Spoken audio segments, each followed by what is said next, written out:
സമയത്തെ നോക്കിയിട്ടാണ് നമ്മളെല്ലാവരും എല്ലാം ചെയ്യുന്നത്. അതുകൊണ്ട് സമയത്തെക്കുറിച്ചുള്ള ചേതന, അവബോധം നമുക്കെല്ലാവർക്കും ഏറ്റവും പ്രധാനമാണ്.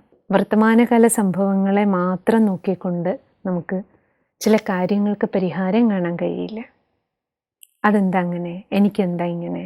അപ്പം ഈ ചോദ്യങ്ങൾക്കെല്ലാം ഒരു വ്യക്തമായ ഉത്തരം നമുക്കുണ്ടാകണമെങ്കിൽ, കാരണം എല്ലാ സംഭവങ്ങൾക്കും പിന്നിൽ നമ്മൾ നോക്കുകയാണെങ്കിൽ ചില പൊതുവായ തത്വങ്ങളുണ്ട്.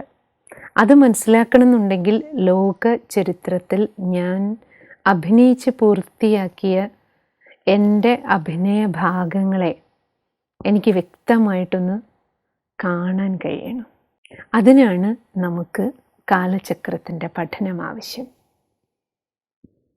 ജീവിതത്തിൽ നമ്മൾ നോക്കുകയാണെങ്കിൽ മനുഷ്യ ജീവിതത്തെ, ടോട്ടൽ ലോക ചരിത്രത്തെ നമ്മൾ സമയവുമായിട്ട് ബന്ധിപ്പിച്ച് പകുക്കുകയാണെങ്കിൽ 2 പകുതിയാക്കാം.